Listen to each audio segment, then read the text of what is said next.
नमस्कार दोस्तों, welcome to your own channel magnificent classes where we learn magnificently. तो दोस्तों, अब तक हमने नंबर सिस्टम के बारे में जाना था। बहुत सी चीज़ें नंबर सिस्टम में हमने जानी पढ़ी। नंबर सिस्टम का एक लगभग सीरीज हमने बना रखा है 4 पार्ट में। इस सभी पार्ट को हमने एक प्लेलिस्ट में डाल दिया है।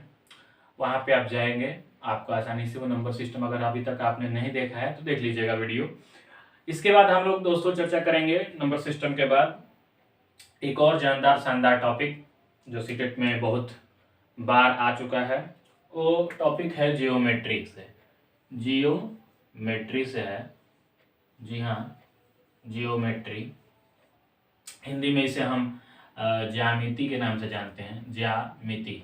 ठीक है, तो ज्यामिति या जियोमेट्री जो है, आप देख सकते हैं दो वर्ड से मिलकर जियोमेट्री बना है, जियो और मेट्री। जियो का मतलब होता है दोस्तों अर्थ, जियो मीन्स अर्थ यानी पृथ्वी। मेट्री मतलब होता है दोस्तों मेजरमेंट, मेजरमेंट यानी आप पृथ्वी पे, धरती पे कुछ भी माप करते हैं, धरती पे कुछ भी मापन करते हैं तो उसके लिए आपको कुछ ज्योमेट्रिकल फिगर्स और रूल्स की जरूरत पड़ती है, जो आज हम लोग जानेंगे दोस्तों। जियोमेट्री में हमें बहुत ज़्यादा डीप में नहीं जाना है दोस्तों, क्योंकि सीटेट के सिलेबस में मेंशन हुआ है। भले ही जियोमेट्री ये बहुत ही बृहद है, बहुत ही बड़ा है, जियोमेट्री टर्म ये अपने आप में बहुत बड़ा है, लेकिन हमें केवल मेनली फोकस कर रहे हैं प्रीवियस ईयर क्वेश्चंस के अकॉर्डिंग। अगर हम जब PYQ की बात करें, यानी प्रीवियस ईयर क्वेश्चन पे अगर हम ध्यान दें तो उसके अकॉर्डिंग हम चलेंगे। तो उसमें मेनली दो जिस पर क्वेश्चन बनते आए हैं उसको हम पहले डील करेंगे, उसके बाद ही हम किसी और सॉलिड फिगर की बात करेंगे। ठीक है, मैंने फिगर की बात करेंगे, ज्योमेट्रिकल फिगर की। तो प्रीवियस ईयर क्वेश्चन में ही हम देखेंगे दोस्तों।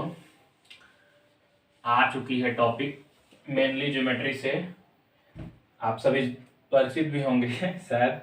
रेक्टेंगल एक टॉपिक है, रेक्टेंगल, जिसे हम लोग हिंदी में क्या जानते हैं, आयत के नाम से जानते हैं। और दूसरा इसका टॉपिक है, मैं दोनों कंबाइनली आता है दोस्तों, दोनों जोड़ करके आता है, स्क्वायर, जिसे हम लोग वर्ग के नाम से जानते हैं हिंदी में। ठीक है, हिंदी और अंग्रेजी हम लोग साथ साथ इसलिए लेकर चल रहे हैं ताकि बाइलिंगुअल क्लासेस रहेंगी तो ज़्यादा बेटर तरीके से समझ में आएगा। देखिए कंबाइंड कैसे, पहले तो ये जान लीजिए ये दोनों हैं क्या। एक्चुअली ये दोनों टर्म जो हैं दोस्तों, वो उसका बेसिक जो मेन सोर्स है वो है क्वाड्रिलेटरल, जो कि मैंने पहले भी इस पर एक क्लास बहुत पहले ली थी, लेकिन वो 2 साल हो चुके हैं। सीटेट के पर्पज से नहीं लिया था इस पर क्लास, तो बहुत समय भी हो गया और 2 सालों में तो बहुत सी चीज़ें बदल चुकी हैं। तो क्वाड्रिलेटरल दोस्तों, जिसको हम लोग हिंदी में बोलते हैं चतुर्भुज, हिंदी में क्या बोलते हैं, चतुर्भुज। चतुर से मतलब है 4, चतुर से मतलब है 4, और भुजा मतलब साइड, क्वेड मतलब होता है 4, और लेटरल यानी साइड्स की बात हो रही है। क्वाड्रिलेटरल मतलब 4 साइड्स की बात हो रही है दोस्तों। 4 साइड्स ही नहीं होते हैं इसके जब आप फिगर बनाएंगे तो एंगल्स भी 4 होंगे, साइड्स भी 4 होंगी, वर्टिसेज वगैरह सब ज़्यादातर चीज़ें होंगी 4 होंगी। वो कैसे होंगी देखिए, मान लीजिए कि ये फिगर है, कोई भी एक फिगर है, ऐसे फिगर है। ठीक है, अगर इसका मैंने नामकरण कर दिया, नेमिंग भी होता है इसका, मान लीजिए इसको हमने ABC और D नाम दिया, तो ये जो ABCD अलग अलग दिख रहा है ना, ABC और D, इन सब को क्या पढ़ते हैं दोस्तों, जानते ही होंगे, ये सब छोटी बातें हैं, छोटी क्लासेस की हैं, फिर भी बताता हूँ। इनको हम लोग वर्टिसेज बोलते हैं। ठीक है, वर्टिसेज मतलब शीर्ष बिंदु। ठीक है, शीर्ष बिंदु, शीर्ष बिंदु का है या बिंदु का है ना, पॉइंट्स हैं, ये वर्टिसेज है। ठीक है, ABCD ये सब वर्टिसेज हो गए। ये कितने हैं, 1 2 3 4 ही तो हैं, 4 वर्टिसेज हो गए। अगर हम एंगल्स की बात करें, इन सब की कितने एंगल बन रहे हैं, तो ये दो लाइंस के बीच में जो बन रहा है वही एंगल है। ये एंगल A है गया, एंगल B हो गया, एंगल C हो गया, और इसी तरह से एंगल डी हो गया। तो एंगल को बनाने का तरीका दोस्तों ये होता है, ऐसे ऐसे एंगल्स को बनाते हैं। एंगल का एक कोण बनाने का चिन्ह है ये angle A, angle B, angle C और एंगल डी। इन सबको हम क्या पढ़ते हैं, इन सबको हम लोग एंगल्स बोलते हैं, angles of quadrilateral. Okay, angle, ये एंगल्स हैं। एंगल्स को हिंदी में बोलते हैं दोस्तों कोण। ठीक है, कोण। तो ये 4 कोण हो गया, 4 वर्टिसेज यानी शीर्ष बिंदु हो गया। अब देखिए 4 भुजाएं कौन कौन सी हैं। ये ए बी क्या है, एक साइड है। बी सी क्या है, साइड है। डी सी क्या है, साइड है। ए डी क्या है, ये साइड है। अच्छा, आप इधर से बोले ए बी चाहे बी ए, दोनों सेम होगा। आगे से बोले ए बी या पीछे से बोले बी ए, दोनों एक ही है। ठीक है, तो आप चाहें इसको लिख सकते हैं A B, B C, C D और ए डी या डी ए, कुछ भी बोले। ये सब के सब क्या है दोस्तों, ये सभी भी क्या हैं, साइड्स हैं, साइड्स ऑफ क्वाड्रिलेटरल। चतुर्भुज के क्या हैं, भुजाएं हैं। ये क्या हैं, भुजाएं हैं। भुजा या भुजाएं, जो भी आप कहें। ठीक है, भुजा मतलब एक, भुजाएं मतलब कई सारी, साइड मतलब एक, साइड्स मतलब बहुत सारी। तो ये 4 साइड्स, 4 देखिए 4 वर्टिसेज हैं, 4 एंगल हैं, 4 साइड हैं, सब के सब 4 हैं। तो इसीलिए क्या बोलते हैं इसको, क्वाड्रिलेटरल। क्वाड, क्वाड मतलब 4 साइड्स, यानी चतुर्भुज, 4 हैं भुजाएं जिसकी। अब ये 4 भुजाएं वालों को तो क्वाड्रिलेटरल बोल दिया। बाई चांस अगर कभी पूछ दे कि 4 को तो आपने बना लिया भैया जी ऐसे फिगर में कैसे भी, अगर ऐसा हो 5 हो साइड, तो क्या पढ़ेंगे इसको। चूंकि ज्योमेट्री है तो ये केवल नॉर्मली जान लीजिए नाम क्या है, आता इसी पे है अधिकतर क्वेश्चन, रेक्टेंगल और स्क्वायर पे, खासतौर पे सीटेट में। तो इसको अगर आप नाम भी देना चाहें तो इसको भी दे सकते हैं, ए बी सी डी ई। ये शायद आपको देखने में पता चल रहा होगा 1 2 3 4 5, जिसके 5 साइड्स होते हैं दोस्तों उसको पेंटागन बोलते हैं। ठीक है, पेंटागन ना। इसी तरह से अगर आप कहें कि 6 साइड बनी होती तो क्या पढ़ते हैं, अगर ये 6 साइड होता है ऐसे करके, अगर इसकी 6 साइड्स होते दोस्तों तो क्या पढ़ते हैं इसको, 6 साइड्स होते ना, अगर ए बी सी डी ई और एफ, तो अगर 6 भुजाएं होती दोस्तों, अगर ऐसे A B C D E F करके 6 साइड्स होती, तो इनको हम लोग पढ़ते दोस्तों हेक्सागन। क्या पढ़ते हैं, हेक्सागन। हेक्सा माने 6। ठीक है, इसको अंग्रेजी में तो पेंटागन कर दिया, हिंदी में कहेंगे तो पंचभुज कहेंगे। पंचभुज, जिसकी 5 भुजाएं हैं उसको पेंटागन बोलते हैं, और जिसकी 6 भुजाएं हैं षष्ठभुज, तो उसको हेक्सागन पढ़ते हैं। ठीक है ना, 6 हैं इसमें, 6 साइड्स हैं। हेक्सा मतलब 6 और पेंटा मतलब 5 और क्वाड मतलब 4, 4। ठीक है, ये तो बेसिक बातें हो गई। अगर मान लीजिए कि साइड्स का पता नहीं लेकिन मोर देन 4 या 5 ये सब हो गया, मोर देन 2 भी हो गया, तो उसको मोर देन 3 कहिए, 2 तो कहेंगे नहीं, 2 से तो क्लोज्ड फिगर, ये कोई भी फिगर होगा। ऐसे ही हम लोग 4 साइड्स में ऐसे बना हो तो नहीं कहेंगे, ऐसे इधर कहीं भी 4 साइड बन गया तो इसको हम लोग कोई नाम नहीं देंगे दोस्तों, ये कोई क्वाड्रिलेटरल है ही नहीं, है ना, ये कोई क्वाड्रिलेटरल नहीं है। क्यों, क्योंकि इसका डेफिनेशन होता है क्वाड्रिलेटरल का, the closed figure having 4 sides 4 angles 4 vertices.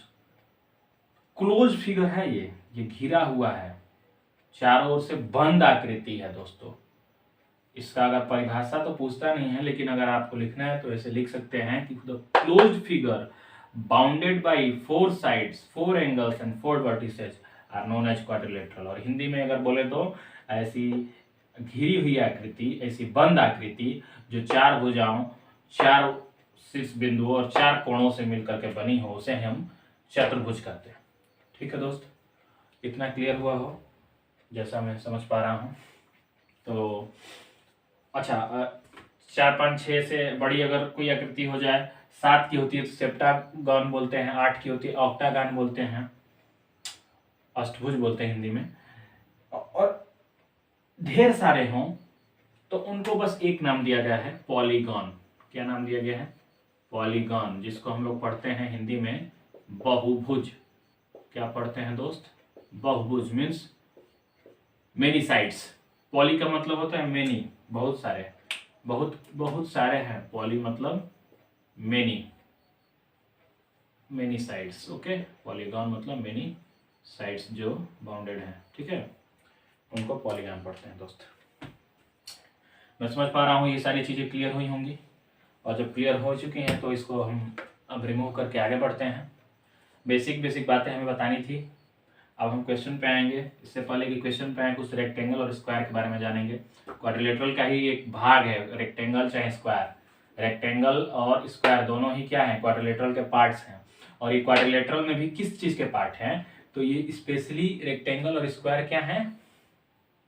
आप कह सकते हैं कि रेक्टेंगल और स्क्वायर दोनों मिल करके क्या कहलाते हैं? इनको हम कह सकते हैं, एक नाम दे सकते हैं, वो है पैरेललोग्राम। क्या बोलते हैं? पैरेललोग्राम। यानी कि इसको चतुर्भुज तो कहते हैं, लेकिन कौन सा चतुर्भुज है ये है समांतर चतुर्भुज। कौन सा चतुर्भुज है? समांतर चतुर्भुज है, ठीक है। अब समांतर चतुर्भुज है तो आइए हम लोग अगला टॉपिक ही पढ़ते हैं। व्हाट इज पैरेललोग्राम या what is rectangle and square, ठीक है। तो इसको रिमूव करता हूँ मैं, और हम लोग अगला टॉपिक ही जानेंगे, what is parallelogram and what are the types of parallelogram. Parallelogram के कुछ टाइप्स हैं दोस्तों, जिसमें से एक है रेक्टेंगल, स्क्वायर, फिर इसी तरह से है ट्रापेजियम, उसी तरह से काइट्स हैं, और भी कई सारे हैं टाइप्स। लेकिन मेनली हमें जानना, बस फोकस किस पे करना है? फोकस हमें मेनली किस पे करना है दोस्त? फोकस हमें मेनली करना है, वो होगा रेक्टेंगल और स्क्वायर, ठीक है। मेनली तो हमें उसी दो पे फोकस ज़्यादा करना है, क्योंकि क्वेश्चन उसी पे बना हुआ है, ठीक है। चलिए टॉपिक तो मैं लिख देता हूँ वैसे, पैरेललोग्राम उसी के कुछ टाइप्स हैं, उसीलिए चूँकि रेक्टेंगल और स्क्वायर इन्हीं के टॉपिक्स। देखिए सबसे बड़ा टॉपिक तो पॉलीगॉन। अब पॉलीगॉन, गॉन मतलब बहुभुज, बहुभुज का ही पार्ट है क्वाड्रिलेटरल, चार भुजाएं, चतुर्भुज। चतुर्भुज का ये पार्ट है पैरेललोग्राम, जिसको हिंदी में समांतर चतुर्भुज कहते हैं। और इस समांतर चतुर्भुज का पार्ट है क्या? चाहे उसको रेक्टेंगल कहें, जो कि मेनली हमें इसी पे फोकस ज़्यादा करना है, रेक्टेंगल हो या स्क्वायर हो।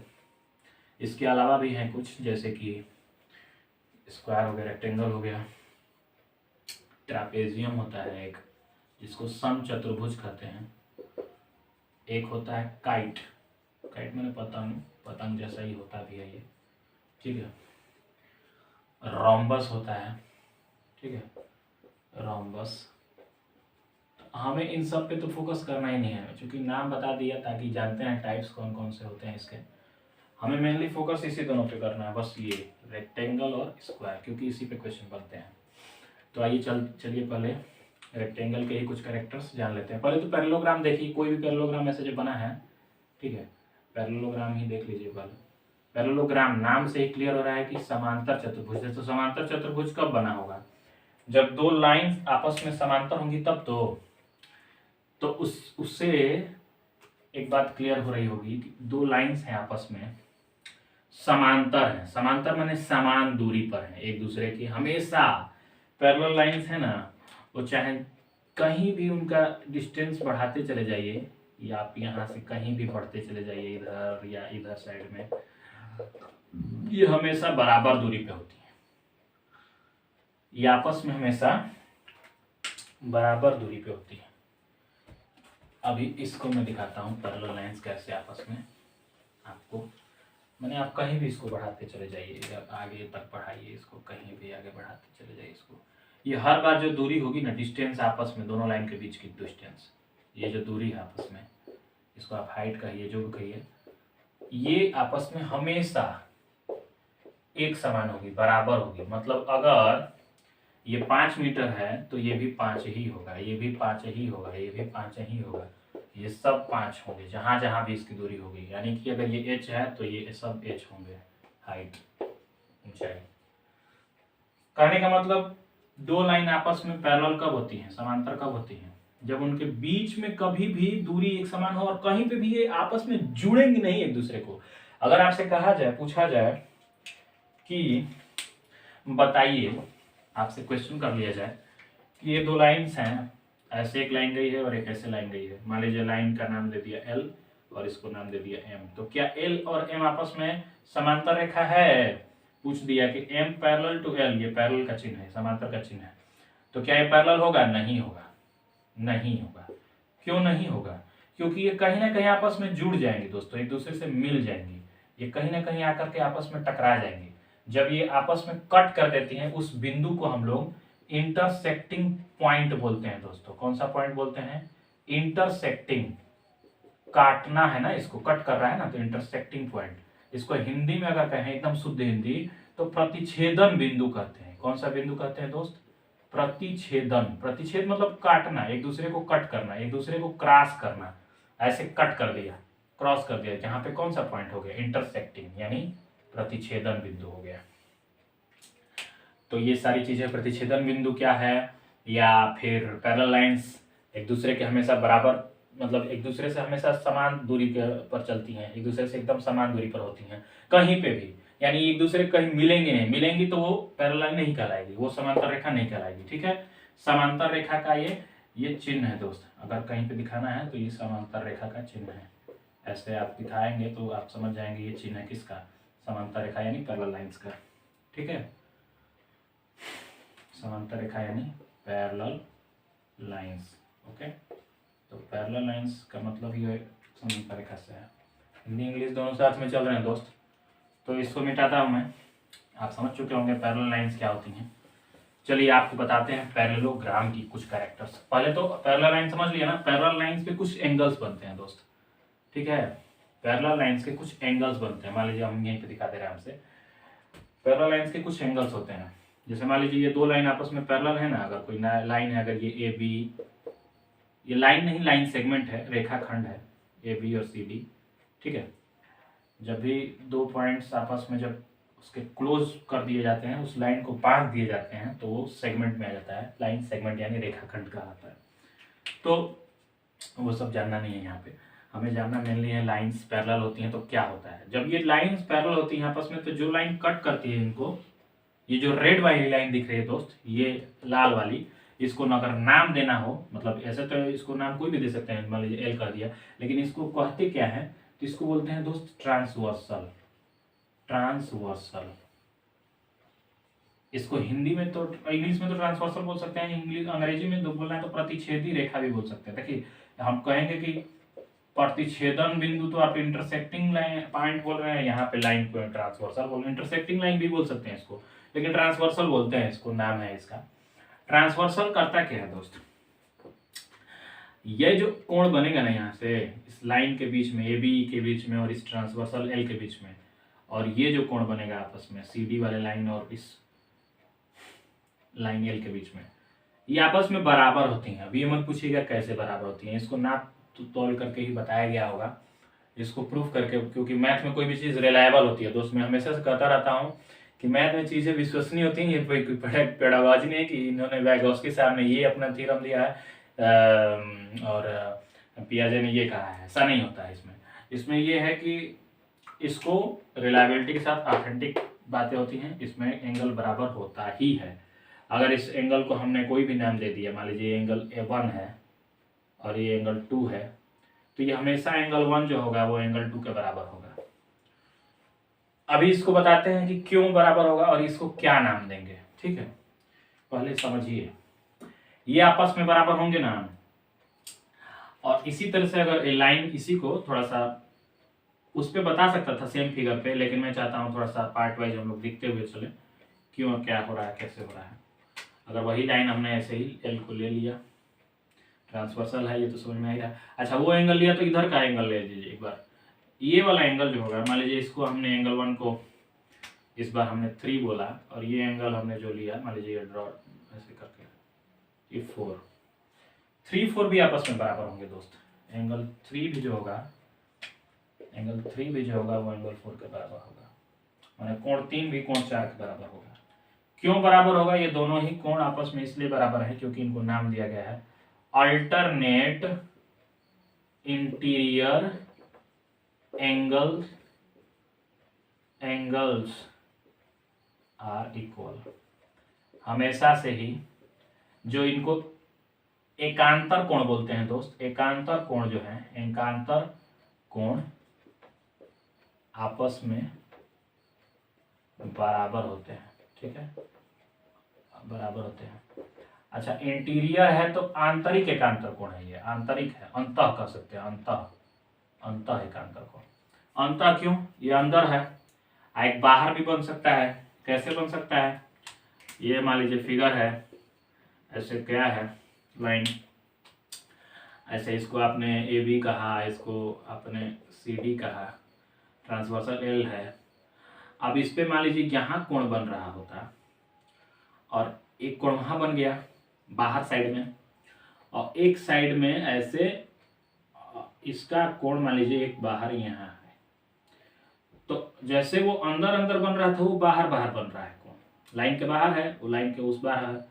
मान लीजिए इसको हमने 3 4 1 2 कर दिया, तो यहाँ पे 5 कर दे, इसको 6 कर दे, तो 5 से भी आपस में बराबर होगा, लेकिन इस बार का तरीका बदल जाएगा, 5 कोण 6 के बराबर होगा। और ठीक वैसे ही अगर यहाँ वाले कोण को हमने 7 और इस वाले को हमने अगर 8 कहा, तो 7 8 भी आपस में बराबर होगा, लेकिन इस बार नाम थोड़ा सा चेंज होगा, वो होगा, इस बार बोलेंगे अल्टरनेट तो ये भी है, एकांतर तो ये भी है, लेकिन एक्सटीरियर है, alternate exterior angle are equal, बराबर होते हैं।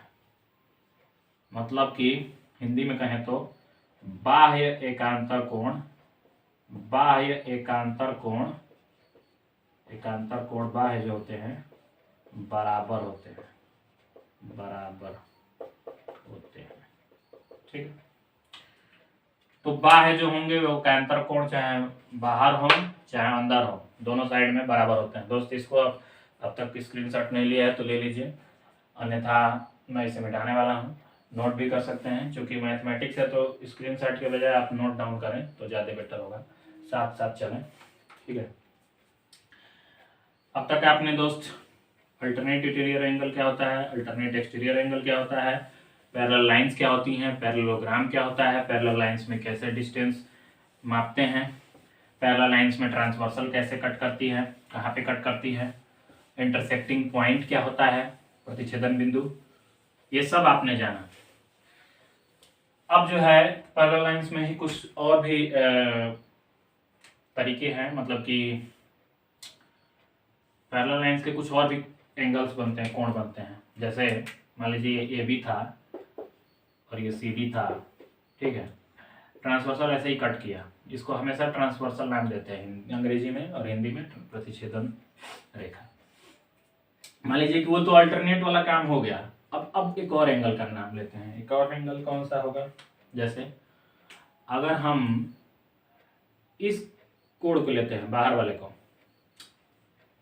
और साथ में उसी साइड में, सेम साइड में, पहले तो हम अलग अलग साइड में ले रहे थे, अगल बगल साइड में, इधर ले रहे थे तो एक इधर ले रहे थे, एक इधर ले रहे थे तो इधर, लेफ्ट का राइट चेंज करके इस बार सेम साइड में लेंगे। अगर बाहर और एक अंदर, एक बाहर एक और अंदर, मान लीजिए इसको हमने नाम जो भी दिया था, हाँ, इसको हमने नाम शायद कोण 5 दिया हो, और इसको हमने शायद कोण 7 दिया हो, जो भी नाम दिया हो उस टाइम पे, नाम कुछ भी रख सकते हैं, कोई दिक्कत की बात नहीं है। कोण 5 और कोण 7 जो आपस में होंगे दोस्त, वो बराबर होंगे। ठीक इसी प्रकार से अलग से एक बना दे रहा हूँ लाइन आपके लिए, ठीक है। फिर से आप चाहें तो इसको ए बी नाम दें, इसको सी डी नाम दें। इस बार कोण जो 5 के अलावा यहाँ पे अगर मान लीजिए कोण बन रहा है बाहर से, बाहर बनेगा, और एक इसी के सेम साइड में बनेगा। हर बार इस बार सेम साइड का मैं नाम दे रहा हूँ, देखिए सेम साइड बार बार बोल रहा हूँ। सेम साइड मतलब एक ही तरफ, एक तरफ, भुजा के एक तरफ, दोनों भुजाओं के, दोनों पैरेलल, दोनों समांतर रेखाओं के एक साइड में, ट्रांसवर्सल के एक साइड में कहिए, मतलब प्रतिच्छेदन रेखा के एक साइड में, सेम साइड इन ट्रांसवर्सल। ट्रांसवर्सल के सेम साइड में, यानी कि प्रतिच्छेदन रेखा के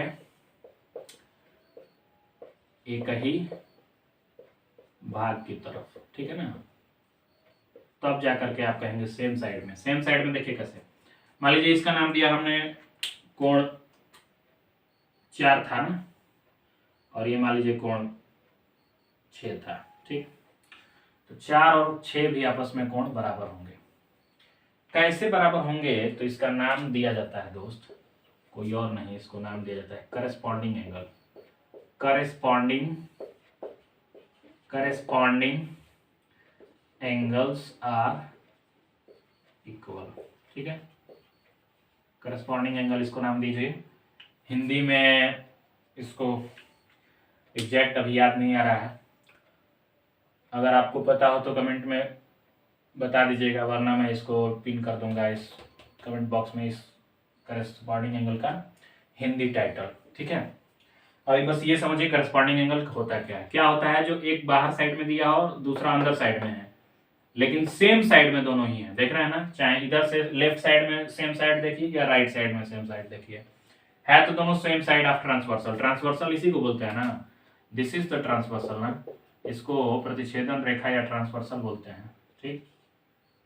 तो सेम साइड में है तो इसलिए ये करस्पॉन्डिंग एंगल हो गया, ठीक है दोस्त। ये सब इतना डीप में नहीं पूछेगा कि करस्पॉन्डिंग एंगल होता क्या है, या अल्टरनेट इंटीरियर एंगल होता क्या है, अल्टरनेट एक्सटीरियर एंगल होता क्या है, एकांतर कोण बा एकांतर कोण में आंतरिक एकांतर कोण होता क्या, ये नहीं पूछेगा, लेकिन पूछेगा कि क्वेश्चन कैसे आएगा वो मैं बताऊंगा।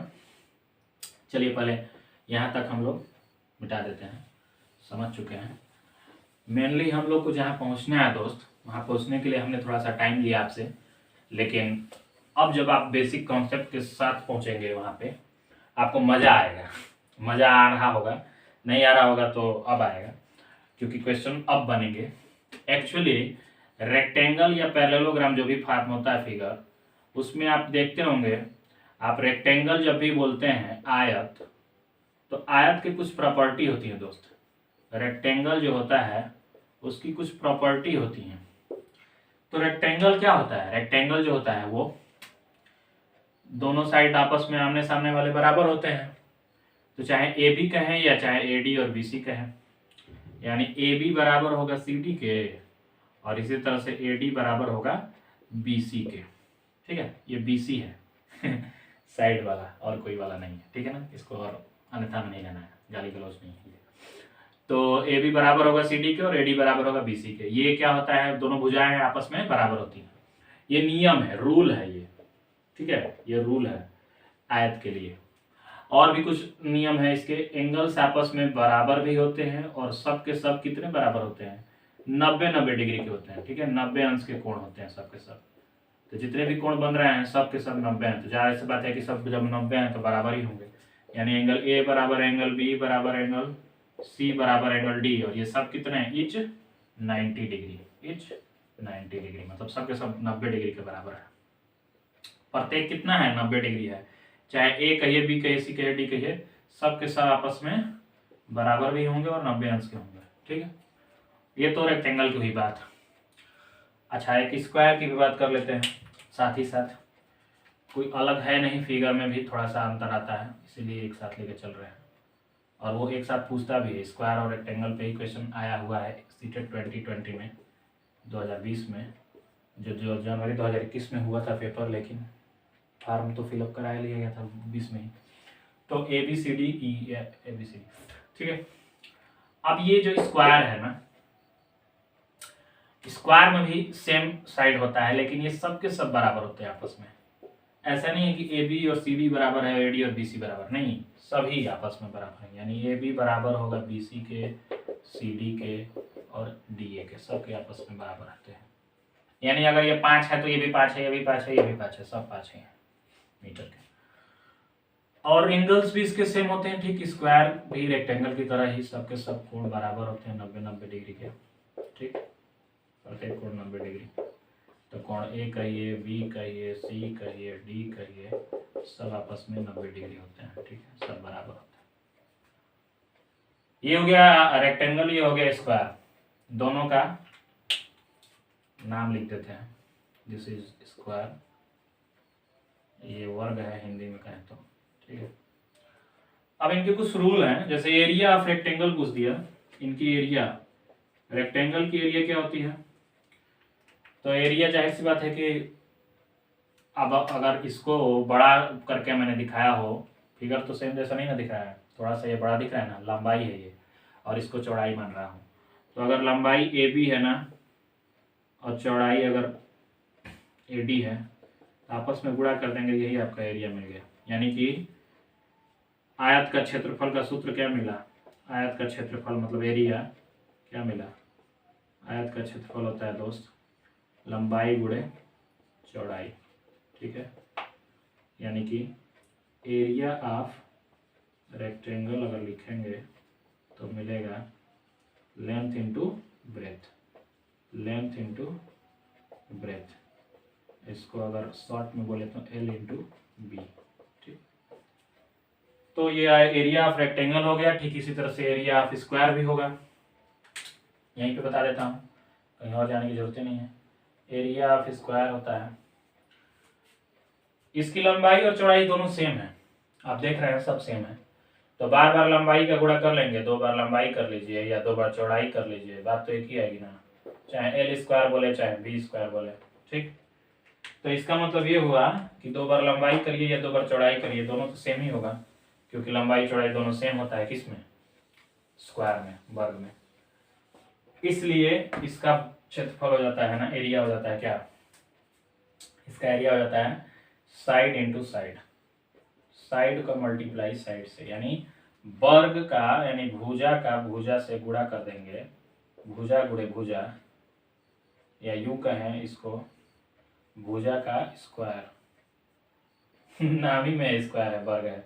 एरिया भी, क्षेत्रफल भी इसका हम दे रहे हैं किसका, क्षेत्रफल किसका, वर्ग का, वर्ग का क्षेत्रफल, वर्ग का हम क्षेत्रफल का सूत्र दे रहे हैं, और ये सूत्र में भी है क्या, सूत्र में भी ये भुजा का वर्ग ही है, स्क्वायर ही है। तो एरिया ऑफ स्क्वायर क्या होता है, साइड का स्क्वायर, यानी साइड इंटू साइड, ठीक है। ये दोनों आपस में थोड़े से अंतर के साथ होते हैं, जो मैंने दिखाया अभी आपको। रेक्टेंगल की एरिया आप देख लिए, यानी आयत की और वर्ग की, दोनों आपको क्लियर हुआ होगा, एक साथ हमने क्लियर कराया।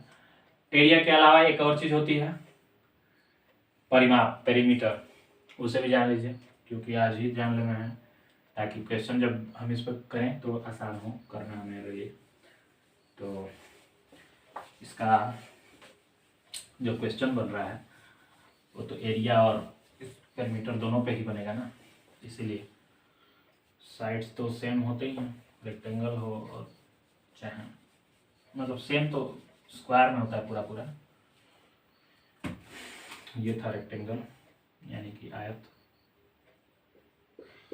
ये आयत था और वो वर्ग है यानी स्क्वायर है। इन दोनों का हम पेरीमीटर जानना चाहते हैं, तो पेरीमीटर देख लीजिए। पेरीमीटर मतलब होता क्या है, पेरीमीटर मतलब होता है परिमिति, परिमाप, परिमाप ही कहिए, परिमिति, परिमिति या परिमाप को दोनों नाम दिया जाता है, परिमाप या परिमिति। इसको परिमिति भी कहा जाता है, अथवा करके लिख सकते हैं परिमिति, ठीक है ना। तो चाहे आप स्क्वायर के लिए कहें या रेक्टेंगल के लिए कहें, परिमिति होता है।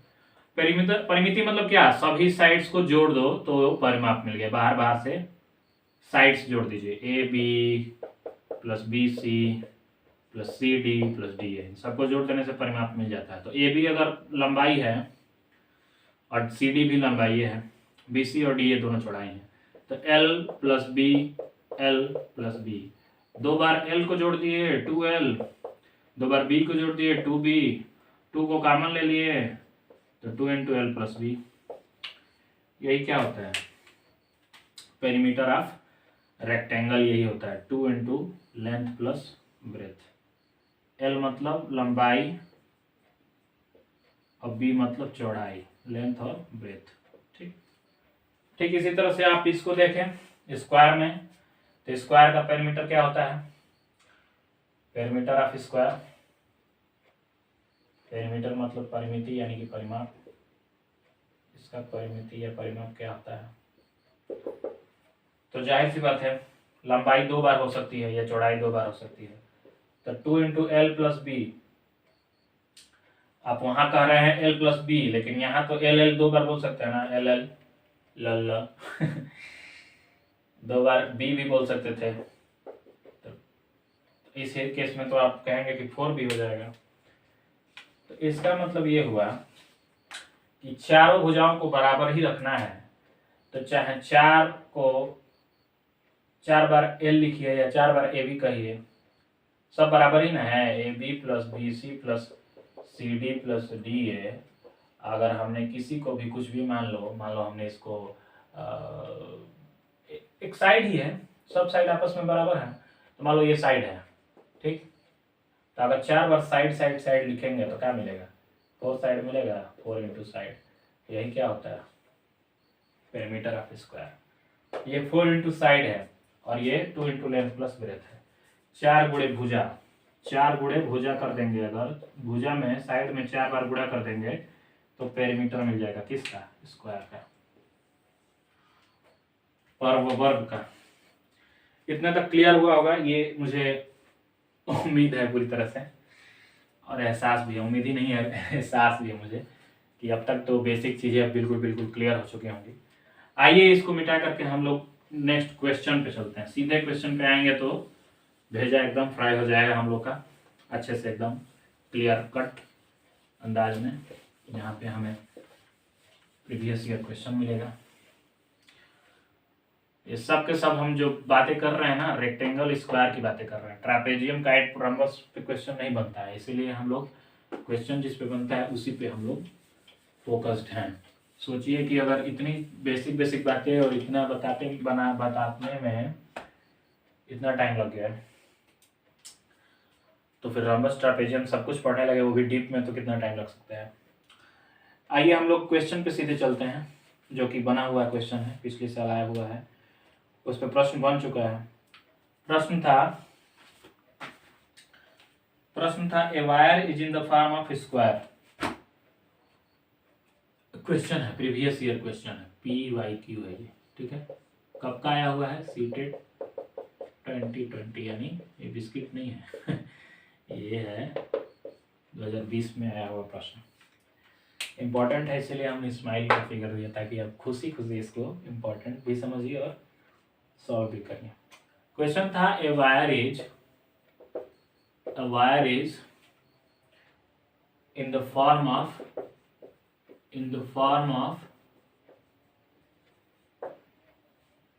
ए स्क्वायर। एक तार है जो स्क्वायर के फॉर्म में है। इनक्लोजेज एन एरिया, कितना एरिया घेरता है, encloses an area of 144 centimetre square. जाहिर सी बात है कि एरिया है तो स्क्वायर नहीं होगा, यानी कि वर्ग में ही होता है क्षेत्रफल। How much area is enclosed, how much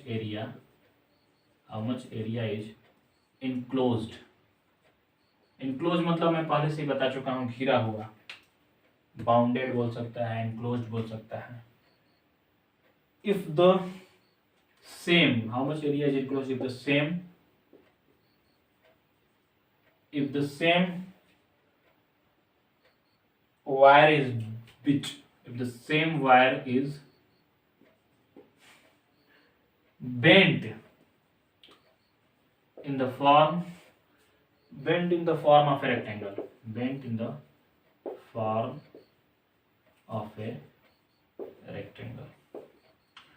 मतलब ये कह रहा है कि अगर इस एक स्क्वायर है, अच्छा रेक्टेंगल कितना of length, rectangle of length 16 centimetre, ठीक है। प्रश्न तो क्लियर हुआ हो ऐसा उम्मीद करता हूं, नहीं हुआ हो तो अब हो जाएगा। देखिए बोल रहा है एक वायर है, एक तार है, जिसको स्क्वायर के रूप में घेरा गया है। 144 सेंटीमीटर स्क्वायर की एरिया है। मान लीजिए, अगर मैं पहले ऑप्शन भी दे देता हूं, कितना कितना ऑप्शन है उसका। Option number 1 2 3 and 4। ऑप्शन क्या क्या थे? ऑप्शन था, पहला ऑप्शन था 124 सेंटीमीटर स्क्वायर, 124 सेंटीमीटर स्क्वायर, ठीक है 124। दूसरा ऑप्शन था 48 सेंटीमीटर स्क्वायर यानी 48। तीसरा ऑप्शन था 128 सेंटीमीटर स्क्वायर यानी कि 128। और चौथा ऑप्शन 96 सेंटीमीटर स्क्वायर यानी 96 सेंटीमीटर स्क्वायर। हिंदी में बता देता हूं, हिंदी में अब लिखने नहीं जा रहा हूं, लेकिन हिंदी का मैं स्क्रीनशॉट इस पर दे दूंगा ताकि आपको क्लियर हो जाएगा कि क्या है हिंदी में शुद्ध सवाल कैसे था। यहाँ पे तो तार है, एक वायर है जो कि एक स्क्वायर के फॉर्म में है। चलिए फिगर देखते हैं, सॉल्यूशन करते हैं, हल करते हैं। ठीक है, फिगर है कुछ इस तरह से। अगर आपको एक स्क्वायर दिया हुआ है, चलिए फिगर थोड़ा सा इधर उधर हो जा सकता है। स्क्वायर मतलब एक समान साइड सभी की सभी, ए बी सी डी अगर कोई स्क्वायर हो। अब कहा गया हो कि 144 सेंटीमीटर क्या है, स्क्वायर है, ये एरिया है। ये क्या है, एरिया है। हमने इसीलिए पहले ही कॉन्सेप्ट डील कर लिया है। आप जानते हैं एरिया ऑफ स्क्वायर क्या होता है। एरिया ऑफ स्क्वायर मतलब क्षेत्रफल जो होता है स्क्वायर का, वर्ग का क्षेत्रफल कितना होता है, वर्ग का क्षेत्रफल। भुजा गुणे भुजा होता है ना, साइड इंटू साइड, वो गिवन है। भुजा गुणे भुजा कितना दिया है। अगर मानिए हमने भुजा को ए माना, ए सेंटीमीटर, ठीक, तब क्या कह रहा है ये कि ए गुणे ए बराबर 144। ठीक, ए गुणे ए मतलब क्या, ए का स्क्वायर बराबर 144। अब ए का स्क्वायर जब दिया है तो ए बराबर कितना होगा, ये स्क्वायर उधर जाएगा तो अंडर रूट में हो जाएगा ना, स्क्वायर रूट में। इसको करणी बोलते हैं हिंदी में, करणी, याद है, याद होगा, करणी, या फिर स्क्वायर रूट बोलते हैं अंग्रेजी में, स्क्वायर रूट।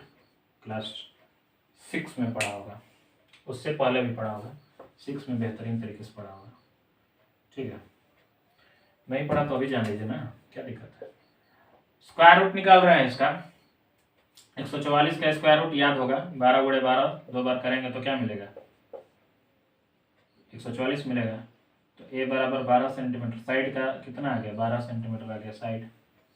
आप सोच रहे होंगे कि यही आंसर है क्या, नहीं, क्वेश्चन तो अब शुरू होता है। How much area is enclose in the same wire is bent in the form of a rectangle of length 16 centimetre. कह रहा है कि a wire is in the form of square, एक तार है जो स्क्वायर के रूप में है, और पूछ रहा है कि अगर सेम वायर को एक रेक्टेंगल के फॉर्म में कन्वर्ट कर दिया जाए तो कितना एरिया फॉर्म करेगा। तो हमें तो इससे लेना देना ही था नहीं था, शायद हमने झूठे निकाल लिए, कोई दिक्कत नहीं है। अगर हमें केवल रेक्टेंगल ही चाहिए और उसकी एरिया ही चाहिए तो कोई दिक्कत है भी नहीं, है ना। रेक्टेंगल का लेंथ दिया हुआ था दोस्त, जरूरी था इसको निकालना, बिल्कुल जरूरी था। लेंथ दिया है, मैं ही थोड़ा सा डाउट में गया। रेक्टेंगल है ना, ये आयत है, ठीक है, तो आयत है, रेक्टेंगल है, 16 सेंटीमीटर इसकी लेंथ तो गिवन है दोस्त, लेकिन ब्रेथ नहीं दिया है, चौड़ाई नहीं बताया कितना है। और हम सभी जानते हैं कि लंबाई गुणे चौड़ाई ही होता है क्या, एरिया ऑफ रेक्टेंगल। लेकिन हमें एरिया ऑफ रेक्टेंगल नहीं पता, हमें क्षेत्रफल नहीं पता है आयत का, लेकिन हमें ये तो पता है कि वायर जो है सेम वायर का प्रयोग हुआ है, उसी तार का प्रयोग हुआ है, चाहे स्क्वायर के रूप में हो चाहे रेक्टेंगल के रूप में। तो इस केस में आप देखेंगे ये जो तार होगा उसकी लंबाई और इस रेक्टेंगुलर फॉर्म में होगी वो भी लंबाई, दोनों आपस में बराबर होंगी। लंबाई मतलब पूरा लेंथ, लेंथ नहीं बल्कि पूरी पूरी जो पेरीमीटर होगी, perimeter of this square will be equal to perimeter of this rectangle. तो पेरीमीटर हमें सेम मिलेगा, क्या मिलेगा वो, पेरीमीटर ऑफ स्क्वायर मिलेगा, पेरीमीटर ऑफ स्क्वायर मिलेगा, यानी कि परिमिति, परिमिति ऑफ वर्ग का, वर्ग की परिमिति निकालेंगे तो क्या मिलेगा, 4 गुणे भुजा 4 गुणे साइड, साइड तो हमने निकाल लिया है 12, तो 12 में 4 का गुणा करेंगे तो क्या मिलेगा, 12 चौक 48, 48 सेंटीमीटर, ये तो वर्ग का हो गया। अब इसी को हम यहाँ यूज करेंगे पेरीमीटर ऑफ रेक्टेंगल के रूप में, पेरीमीटर ऑफ रेक्टेंगल यानी कि आयत की परिमाप, आयत की परिमाप होता है 2 गुणे लंबाई प्लस चौड़ाई, 2 गुणे लंबाई प्लस चौड़ाई होता है, तो 2 गुणे लंबाई प्लस चौड़ाई तो ठीक है, लेकिन ये किसके बराबर होगा, वो जितना स्क्वायर का है उतना ही ना ये भी होगा, 48 ही तो होगा। तो लेंथ प्लस ब्रेथ मिला 48/2 यानी कि 24। तो लंबाई दिया है 16 और चौड़ाई निकालना है। तो लंबाई 16 रखेंगे, बी ब्रेथ नहीं पता है 24। तो इधर प्लस में है तो लंबाई उधर जाएगा तो माइनस में हो जाएगा। 24 - 16 यानी कि 8 सेंटीमीटर चौड़ाई हो गया और 16 सेंटीमीटर लंबाई हो गया। अब आसानी से आप बता सकते हैं एरिया ऑफ रेक्टेंगल क्या होगा। एरिया ऑफ रेक्टेंगल हो जाएगा कितना। अच्छा इसकी जरूरत ही नहीं थी हमको, क्या नहीं, ये तो निकालना जरूरी था साइड। हाँ, एरिया ऑफ रेक्टेंगल हो जाएगा लंबाई गुणे चौड़ाई, लेंथ इंटू ब्रेथ। लेंथ है 16 गिवन है, दिया हुआ है, और हमने 8 निकाल लिया। ब्रेथ 16 8 है 96 सेंटीमीटर। ये हो जाएगा क्या स्क्वायर, 96 सेंटीमीटर स्क्वायर इसका आंसर हो जाएगा। 96 सेंटीमीटर स्क्वायर। जिन्होंने भी टिक किया होगा बहुत ही लाजवाब तरीके से उनको 1 मार्क्स मिले होंगे। तो यहीं पे हम लोग रहने देते हैं। स्क्वायर रेक्टेंगल्स पे कुछ क्वेश्चंस और भी अगर होंगे तो हम देखेंगे प्रीवियस ईयर क्वेश्चन, और आगे भी अगर ज्योमेट्री में कोई क्वेश्चन बनता है तो हम उस पर भी बात करेंगे आगे दोस्तों। तो अब तक अगर आपको अच्छा लगा होगा ये हमारा क्लास सेशन तो लाइक सब्सक्राइब तो बिना कहें आप कर ही देंगे। साथ में शेयर जरूर करिएगा दोस्तों। मेरा शेयर पे हमेशा फोकस रहा है, क्यों रहा है वो आप जानते हैं। शेयर कीजिएगा, जेन्युइन पर्सन तक चलना चाहिए, ये चीज़ें पहुंचनी चाहिए। इन्हीं शब्दों के साथ बहुत बहुत धन्यवाद।